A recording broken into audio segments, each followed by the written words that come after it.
کیونکہ تم اللہ تعالیٰ کے حبیب کہلاؤ گے۔ مبارک ہو تم جو نیک نامی کے سبب سے ستائے جاتے ہو، کیونکہ تم ہی جنت کے وارث ہوگے۔ مبارک ہو تم کہ جب تمہارے ایمان کے سبب سے لوگ تمہیں ستائیں، لعنت ملامت کریں اور ہر طرح کی ناحق باتیں تمہاری بابت کہیں، ایسے حالات میں تم خوش ہونا، کیونکہ روز جزا کو تمہارا بہت بڑا اجر ہوگا۔ تمہارا ستایا جانا کوئی نئی بات نہیں ہے، کیونکہ لوگوں نے تو نبیوں کو بھی اسی طرح ستایا تھا۔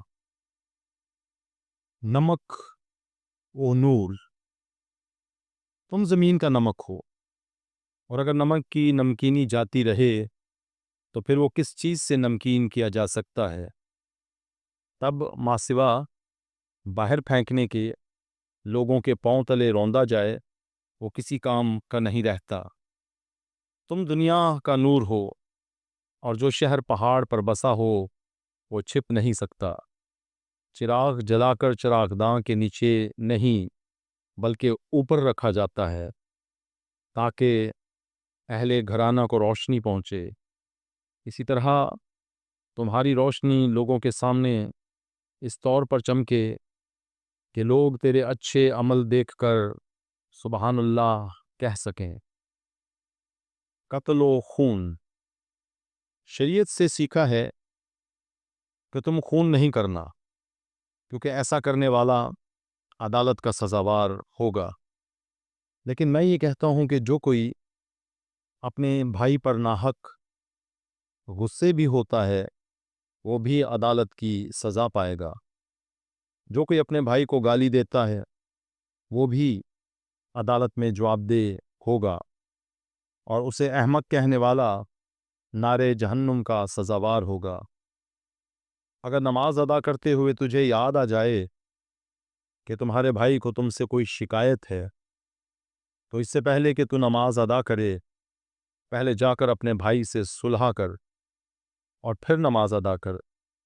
اگر کوئی شخص تم پر دعویٰ کر کے تمہیں عدالت میں لے جائے تو اس سے راہ ہی میں صلح کے لیے ہاتھ بڑھا دے، ورنہ وہ تمہیں منصف کے سامنے لا کھڑا کرے گا اور وہ تمہیں سپاہی کے حوالہ کر دے گا، اور وہ جا کر تجھے قید خانہ میں ڈال دے گا، اور جب تک تو پیسہ نہ ادا کرے گا وہاں سے ہرگز چھوٹ نہیں پائے گا۔ زنا کاری، شریعت کہتی ہے کہ تم زنا نہ کرنا، لیکن میں تم سے یہ کہتا ہوں کہ جو کوئی کسی عورت کو ہوس کی نگاہ سے دیکھتا ہے تو گویا اپنے دل میں اس کے ساتھ زنا کر چکا۔ اس لیے اگر کوئی تمہاری دائیں آنکھ تمہارے لیے گناہ کا سبب بنتی ہے تو اسے نکال کر پھینک دے، کیونکہ تیرے لیے یہی بہتر ہے کہ تیرے اعضاء میں سے ایک جاتا رہے، تاکہ تیرا سارا بدن جہنم میں نہ ڈالا جائے۔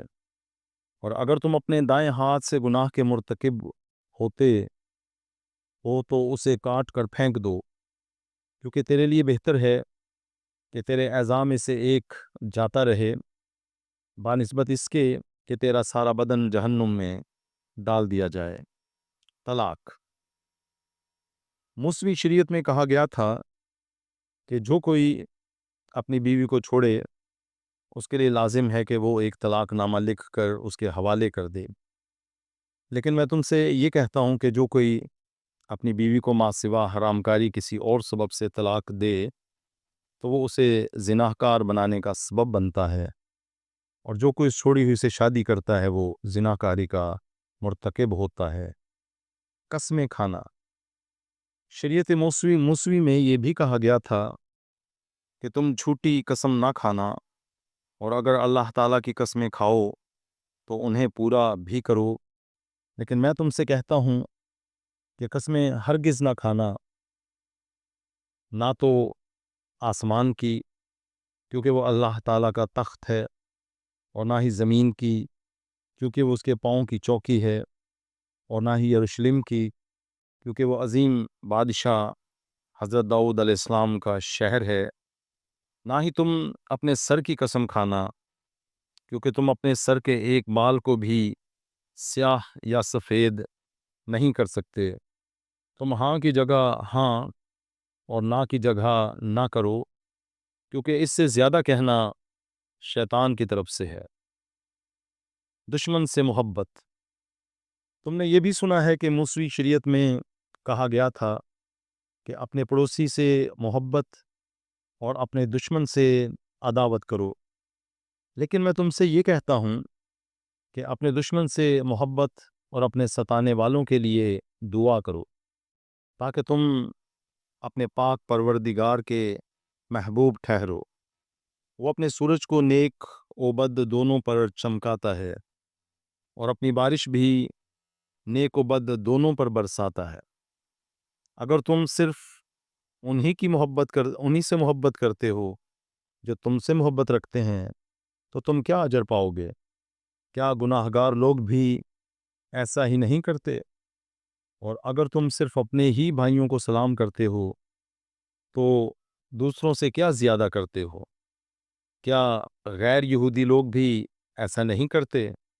بس تم کامل بنو جیسا تمہارا رب کامل ہے۔ خیرات دینا۔ خبردار، اپنے مذہبی فرائض محض لوگوں کو دکھانے کے لیے نہ کرو، کیونکہ ایسا کرنے سے تمہارا پروردگار تمہیں کوئی اجر نہیں دے گا۔ جب تو خیرات کرے تو اپنے آگے ڈھول نہ بجوا، جیسے کہ ریاکار لوگ عبادت گاہوں اور گلیوں میں کرتے ہیں کہ لوگ ان کی تعریف کریں۔ اس صورت میں ان کے لیے کوئی اجر نہیں ہے، بلکہ خیرات کرتے وقت جو کچھ تو اپنے دائیں ہاتھ سے دے اسے بایاں ہاتھ نہ جانے، تاکہ تیری خیرات پوشیدہ رہے۔ یوں تیرا رب جو پوشیدگی میں دیکھتا ہے تجھے اجر بخشے گا۔ دعا کرنا۔ جب تم دعا کرو تو ریاکاروں کی مانند نہ بنو، کیونکہ وہ عبادت خانوں اور بازاروں کے چوکوں میں کھڑے ہو کر دعا کرنا پسند کرتے ہیں تاکہ لوگ انہیں دیکھ پائیں۔ ایسے لوگوں کے لیے کوئی اجر نہیں، بلکہ جب تو دعا کرے تو اپنی کوٹھڑی میں جا اور دروازہ بند کر کے اپنے رب سے جو پوشیدگی میں ہے ملاقات کر۔ اس صورت میں تیرا رب جو پوشیدگی میں دیکھتا ہے تجھے بدلہ دے گا۔ اور جب تم دعا کرو تو رٹے رٹائے الفاظ ہی نہ دہراتے رہا کرو، کیونکہ ایسے لوگ یہ سمجھتے ہیں کہ ان کے بہت بولنے کے سبب سے ان کی بہت سنی جائے گی۔ تم ایسے لوگوں کی مانند نہ بنو، کیونکہ تمہارا رب تمہارے مانگنے سے پہلے ہی تمہاری ضروریات سے واقف ہے۔ چنانچہ تم اس طرح دعا کیا کرو کہ اے ہمارے رب، تو جو آسمان پر ہے، تیرا نام پاک مانا جائے، تیری بادشاہت اس دنیا میں قائم ہو، اور جیسے تیری مرضی آسمان پر پوری ہوتی ہے زمین پر بھی ہو۔ ہمارا روز کا رزق آج ہمیں عنایت فرما، اور جیسے ہم نے اپنے خلاف گناہ کرنے والوں کو معاف کیا، تو بھی ہمارے گناہ ہمیں معاف کر دے، اور ہمیں آزمائش میں نہ ڈال بلکہ برائی سے بچا، کیونکہ بادشاہت، قدرت اور جاہ و جلال ہمیشہ تک تیرے ہی ہیں۔ آمین۔ اگر تم لوگوں کے گناہ معاف کرو گے تو تمہارا رب بھی تمہارے گناہ معاف فرمائے گا، اور اگر تم لوگوں کے گناہ معاف نہیں کرو گے تو تمہارا رب بھی تمہارے گناہ معاف نہیں کرے گا۔ روزہ رکھنا۔ جب تم روزہ رکھو تو ریاکاروں کی طرح اپنا چہرہ اداس نہ بناؤ، کیونکہ وہ اپنا منہ بگاڑتے ہیں کہ لوگ انہیں روزہ دار جانیں۔ اس صورت میں ان کے لیے کوئی اجر نہیں ہے، بلکہ جب تو روزہ رکھے تو اپنا منہ دھو اور اپنے سر میں تیل ڈال، تاکہ لوگوں کو نہیں بلکہ تیرے رب کو معلوم ہو کہ تم روزہ دار ہو۔ اس صورت میں تیرا رب جو پوشیدگی میں دیکھتا ہے تمہیں اجر دے گا۔ آسمان پر خزانہ۔ اپنے لیے زمین پر مال و دولت جمع نہ کرو جہاں کیڑا اور زنگ لگ جاتا ہے اور چور چرا لیتے ہیں، بلکہ اپنے لیے آسمان پر مال جمع کرو جہاں کیڑا اور زنگ نہیں لگتا اور نہ ہی چور نقب لگا سکتے ہیں، کیونکہ جہاں تمہارا مال ہوگا وہاں ہی تمہارا دل لگا رہے گا۔ کوئی آدمی دو مالکوں کی خدمت نہیں کر سکتا، یا تو ایک سے دشمنی رکھے گا اور دوسرے سے محبت، یا ایک کا ہو کر رہے گا اور دوسرے کو حقیر جانے گا۔ اسی طرح تم خدا اور دولت دونوں کی خدمت نہیں کر سکتے۔ عیب جوئی۔ عیب جوئی نہ کرو، تمہاری بھی عیب جوئی نہ ہو، کیونکہ جس طرح تم کسی کی عیب جوئی کرو گے ویسے ہی تمہاری بھی ہوگی، اور جس پیمانے سے تم ناپتے ہو اسی سے تمہارے لیے بھی ناپا جائے گا۔ تو اپنے بھائی کی آنکھ کا تنکا کیوں دیکھتا ہے کہ جب تیری اپنی ہی آنکھ میں شہتیر ہے؟ تو پھر کس منہ سے اپنے بھائی سے کہہ سکتا ہے کہ لا میں تیری آنکھ سے تنکا نکال دوں؟ اے ریاکار، پہلے اپنی آنکھ کا شہتیر تو نکال، پھر تو اپنے بھائی کی آنکھ کے تنکے کو اچھی طرح دیکھ کر نکال سکے گا۔ پاک چیز انہیں نہ دو جن کے پاس اس کی قدر ہی نہیں۔ دو قسم کی بنیادیں۔ جو کہ کلام اللہ کی باتیں سنتا پڑھتا اور ان پر عمل کرتا ہے وہ اس عقل مند آدمی کی مانند ہے جس نے اپنا گھر چٹان پر تعمیر کیا ہے۔ بارش ہوئی، سیلاب آیا اور آندھیاں چلیں اور اس گھر سے ٹکرائیں، مگر وہ نہ گرا کیونکہ اس کی بنیاد چٹان پر رکھی گئی تھی۔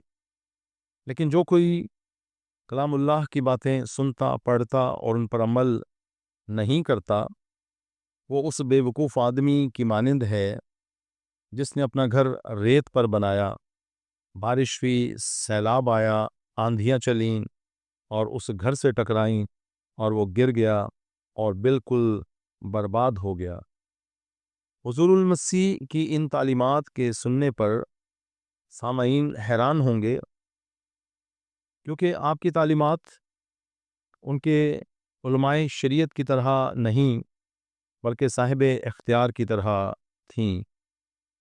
معزز قارئین، ابھی تو آپ نے مطالعہ کر ہی لیا ہے کہ اللہ تبارک و تعالی ہم سے کیسے نیک اعمال کا تقاضا کرتا ہے۔ یہ ان نیک اعمال کا نچوڑ تھا جو جنت کی ضمانت ہیں۔ یاد رکھیں کہ اللہ تعالی ہم سے یہ توقع کرتا ہے کہ ہم ان نیک اعمال پر 100% عمل پیرا ہوں، جیسا کہ میں پہلے بھی آپ کی خدمت میں عرض کر چکا ہوں کہ یہ نیک اعمال جنت کا آئین ہے۔ اگر ہمارے نیک اعمال 99.99% ہوں پھر بھی ہم مجرم ہیں، کیونکہ اللہ تعالی ہم سے 100% کرنے کی توقع کرتا ہے۔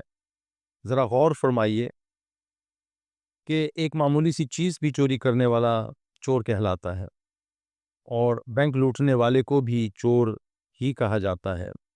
اللہ کے نزدیک گناہ ہی ہے، خواہ وہ ہمارے نزدیک کتنا ہی چھوٹا یا کتنا ہی بڑا کیوں نہ ہو۔ یہ چھوٹے اور بڑے کا پیمانہ ہم نے بنایا ہوا ہے، اللہ نے نہیں بنایا ہے۔ چنانچہ اللہ تعالیٰ فرماتا ہے کہ کوئی بھی نیک نہیں ہے، ایک بھی نہیں، اور سب انسان گناہ گار ہونے کے سبب سے میری قربت سے محروم ہیں۔ ایک نبی فرماتے ہیں کہ اللہ تعالیٰ کی آنکھیں ایسی پاک ہیں کہ وہ بدی کی طرف دیکھنا بھی نہیں چاہتا۔ آئے ہم اپنے بارے میں سوچیں کہ اگر میرے اعمال ہی راست نہیں ہیں تو نار جہنم سے بچنے کی کوئی میرے لیے امید ہے کہ نہیں؟ میں آپ کے حوصلے کے لیے کہتا ہوں کہ یقیناً امید ہے، اور وہ امید کیا ہے؟ مجھے افسوس ہے کہ اس چھوٹے سے کتابچے میں یہ سب کچھ لکھنا ممکن نہیں۔